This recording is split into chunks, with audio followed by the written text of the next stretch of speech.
वो अंगूठियां सिर्फ हमारी आखिरी उम्मीद नहीं बल्कि पूरे मध्य धरती की आखिरी उम्मीद है। Hey guys, welcome back to Style Club. आज हम डीप डाइव करेंगे रिंग्स ऑफ पावर सीजन 2 के एपिसोड 1 में और अनकवर करेंगे सारी हिडन ईस्टर एग्स, रेफरेंस और छोटी छोटी डिटेल्स जो शायद आपकी नज़रों से मिस हो गई होंगी। चलिए शुरुआत करते हैं एक फ्लैशबैक से जो हमें सेकेंड एज के बिल्कुल बिगनिंग में ले जाता है। अगर आप थोड़ा सा कंफ्यूज हो रहे हैं, टेंशन मत लो, मैं थोड़ा बैकग्राउंड भी क्लियर करूँगा।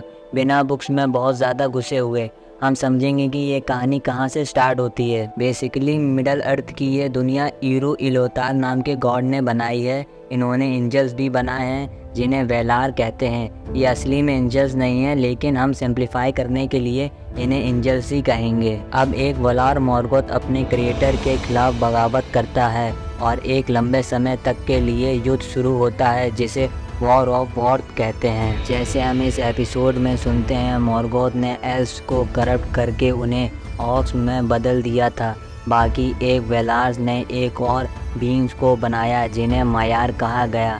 सिंप्लीफाई के लिए हम इन्हें सब एंजल्स कहेंगे। गैंडाल्फ, सोरोमॉन और रेडागास्ट सब मायार हैं। जैसे कि इस सीरीज़ की विलन सौरॉन भी एक मायार है, यानी सब एंजल जो सब ह्यूमन फॉर्म लिए हुए हैं। अब सौरॉन मॉर्गोथ का सर्वेंट था और मॉर्गोथ के हारने के बाद सौरॉन डिसाइड करता है कि अब वो मिडल अर्थ का नया रूलर बनेगा और यही से शो की शुरुआत होती है। अगर आप इस यूनिवर्स के बारे में ज़्यादा जानना चाहते हैं तो मेरा ये वीडियो देखें, डिस्क्रिप्शन में लिंक है। सीज़न 1 फ्लैशबैक से शुरू होता है जो फोर्थवेथ में सेट है। ये वही फ्रोजन प्लेस है जहां ग्लैडियल और उसकी फोर्सेस ने सौरॉन का पीछा किया था। सीज़न 1 के पहले एपिसोड में फिर हम सौरॉन की ताजपोशी देखते हैं। उसने खुद को मॉर्गोथ का वारिस डिक्लेयर किया है। अब फ्लैशबैक में सौरॉन का रोल एक अलग एक्टर ने किया है क्योंकि उसने अभी अपने आप को हेलब्रांड में नहीं बदला है। अपने ताजपोशी के दौरान सौरॉन कहता है, उसके लिए मुझे महाशक्ति चाहिए जो सिर्फ शरीर तक सीमित ना हो बल्कि उससे परे हो। और आपको याद होगा ये वही बात है जो एडार ने ग्लैडियल से कही थी कि सौरॉन ऐसी पावर चाहता है जो जब सौरॉन कैलिम ब्रिम्बोर के करीब आया तो उसने यही बात दोबारा कही, और इसी तरह ग्लैडियल ने समझा कि हेलब्रांड ही सौरॉन है। तो ये बेसिकली सौरॉन का प्लान है कि वो रिंग्स ऑफ पावर का यूज़ करके मिडल अर्थ पर कंट्रोल करेगा। मॉर्गोथ ने अपने सारे इविल फोर्सेस को एल्व्स और वेलार के खिलाफ लड़ने के लिए इकट्ठा किया था।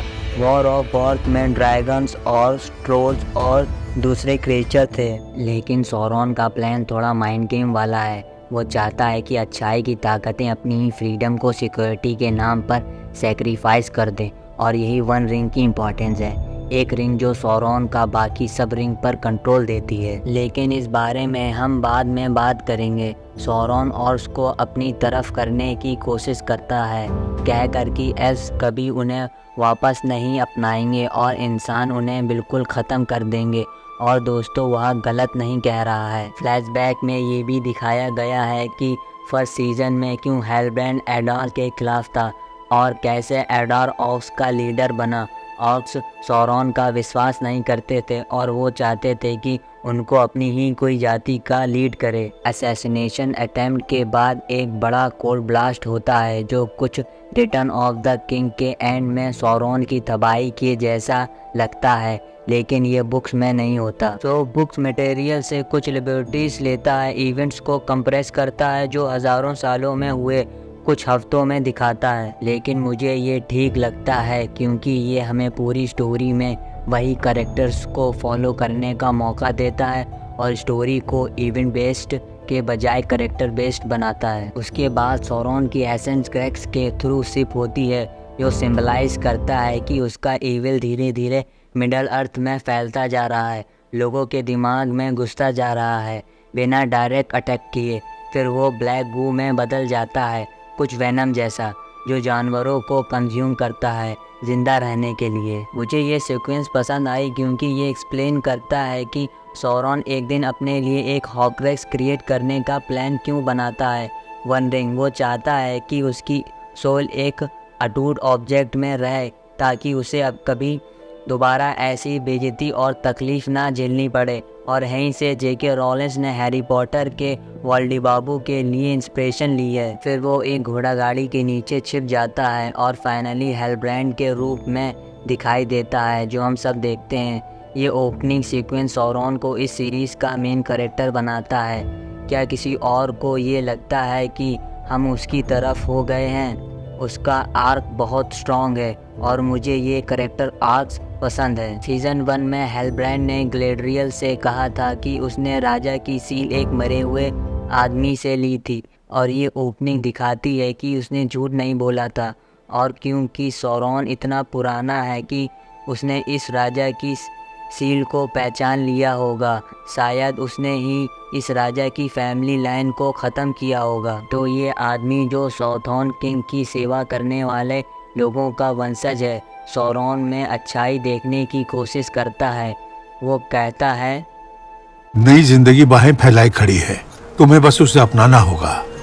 और यही वजह है कि सौरॉन इतना शानदार विलन है, क्योंकि उसे झूठ बोलने की ज़रूरत नहीं है। जब लोग उसे देखते हैं तो वो वही देखते हैं जो वो देखना चाहते हैं। गैलेड्रियल ने हेलब्रांड को झूठा माना जब उसने कहा कि उसने सील एक मरे हुए आदमी से ली। उसने चाहा कि हेलब्रांड साउथ का खोया हुआ राजा हो, और वो बन गया साउथ का खोया हुआ राजा। और फिर आगे शिप पर वही समुद्री मॉन्स्टर अटैक करता है जो हमने सीज़न 1 के एपिसोड 2 में देखा था। और हम देखते हैं कि सौरॉन उस मॉन्स्टर के दिमाग को कंट्रोल कर रहा है, जैसे उसने बर्ड्स और दूसरे जानवर पर भी अपना कंट्रोल दिखाया है। और सीज़न 1 में मॉन्स्टर ने गैलेड्रियल को बचा लिया, लेकिन बाकी सबको मार दिया सौरॉन के हुक्म पर। फिर सीन एल्रॉन और गैलेड्रियल के पास कट होता है, जो हेलब्रांड की पहचान पता चलने के बाद है। एल्रॉन की ये स्टोरी लाइन बहुत अच्छी लगी, क्योंकि कोई तो खिलाफ था रिंग्स का यूज़ करने में। अगर एल्स बिना किसी हिचकिचाहट के इन रिंग्स का यूज़ कर लेते तो ऐसा लगता कि वो केयरलेस हैं। एल्रॉन जब गिलगैलाड को रिंग के बारे में बताता है और रिंग को डिस्ट्रॉय करने की बात करता है, फिर सीन कट करके मॉर्डोर पर आता है। हेलब्रांड को चेंज में एडार के सामने लाया जाता है, और एडार के साथ सौरॉन क्या कर रहा है। वो जानता है कि एडार समझता है कि हेलब्रांड एक लॉस्ट किंग है, तो वो उसी रोल में खुद को दिखाता है। लेकिन वो जानता है कि एडार सौरॉन से सबसे ज़्यादा नफ़रत करते हैं और उससे डरते हैं। सौरॉन का गोल है कि एडार को एल्स और ह्यूमंस पर अटैक करने के लिए प्रोवोक करें, ताकि अच्छाई की ताकतें डर जाएं और सौरॉन उन्हें आसानी से बहका सके। मीनवाइल स्ट्रेंजर अपनी यादें और अपनी पावर को वापस पाने की कोशिश कर रहा है, लेकिन उसको ये रियलाइज़ नहीं होता कि एक विज़र्ड अपनी पावर को अपने लाठी के थ्रू यूज़ करता है। इसी वजह से लाठी उसके सपनों में बार बार दिखाई दे रही है। वो अपनी पावर यूज़ करने से डरता है। याद है पिछले सीज़न में उसने ऑलमोस्ट एक बच्चे को मार दिया था, लेकिन उसने एक बंजर जंगल को फल देने वाला भी बना दिया था। तो हाँ, वो डेफिनेटली गैंडाल्फ ही लगता है। लेकिन बात ये है कि स्टारी यानी विज़र्ड एक्चुअली मिडल अर्थ में तब आए जब थर्ड एज चल रहा था, और वो भी शिप के थ्रू आए थे, और अभी हम सेकंड एज के बीच में ही हैं। बट जैसा कि आपने नोटिस किया होगा, ये सोर्स मटेरियल के साथ काफ़ी लिबर्टीज ले रहा है, जो कि मुझे ठीक लगता है। मुझे लगता है कि वो गैंडाल्फ हो सकता है, क्योंकि उसकी मेमोरी लॉस वाली सिचुएशन भी कुछ ऐसी है जैसे गैंडाल्फ की थी जब वो मिडल अर्थ वापस आया था द टू टावर्स मूवी में। तब भी उसको अपनी पुरानी लाइफ याद करने में प्रॉब्लम्स होती थी, और फिर पॉपी उन्हें ढूंढती हुई वहाँ आ गई। अगर नोरी स्टोरी का फ्रोडो है तो पॉपी उसका सैम है, और जैसे बुक्स में सैम ने फ्रोडो को कभी अकेला नहीं छोड़ा, वैसे ही पॉपी ने नोरी को अकेला नहीं छोड़ा। और मुझे वो छोटी सी डिटेल भी बहुत पसंद आई कि लास्ट सीज़न का वॉकिंग सॉन्ग एक्चुअली एक सीक्रेट गाइड था इनके लिए रोन तक। टॉलकिन को सच में गाने और कविताएं एक कल्चर का इम्पॉर्टेंट पार्ट लगती थी, इसलिए उन्होंने अपनी बुक्स में इतने सॉन्ग ब्रेक्स डाले। ये एक तरीका था किसी कल्चर को दिखाने का, बिना डायरेक्टली उसके बारे में बात किए हुए। और जो मैप वो यूज़ कर रहे हैं वो सदाक की किताब से है, जो हार्फूट लीडर है और जो सीज़न 1 में मर गया था। अब मॉर्डोर में हेलब्रांड को कैद कर लिया गया है। फिर आडायर बताता है कैसे मॉर्गोथ ने पहले 13 एल्व्स को ऑर्क्स में बदल दिया, और ये भी रिवील करता है कि वो सौरॉन से इतनी नफ़रत क्यों करता है।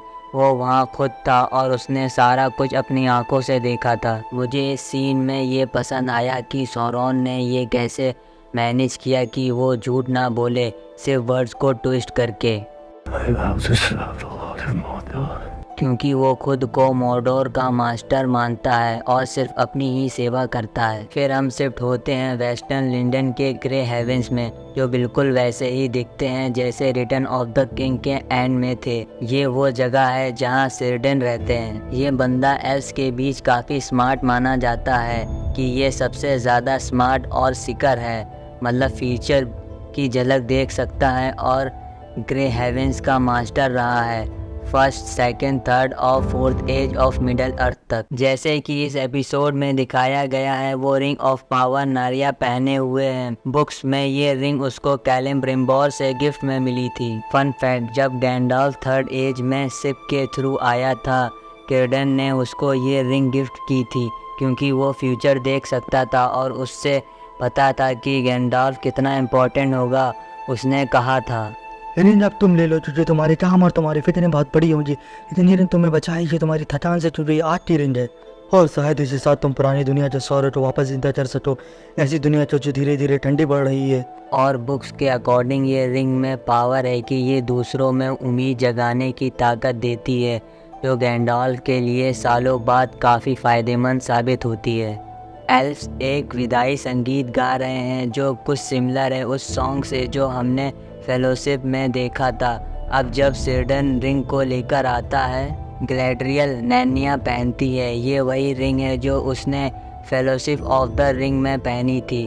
और फाइनल एल्विल रिंग है विलिया, जो गिलगलैड ने पहनी हुई है। और फिर हम कैलिब्रिम्बोर को नए प्रोजेक्ट फोर्ज करने की तैयारी करते हुए देखते हैं, जो उसने सीज़न 1 में बिल्ड करने की चाह रखी थी।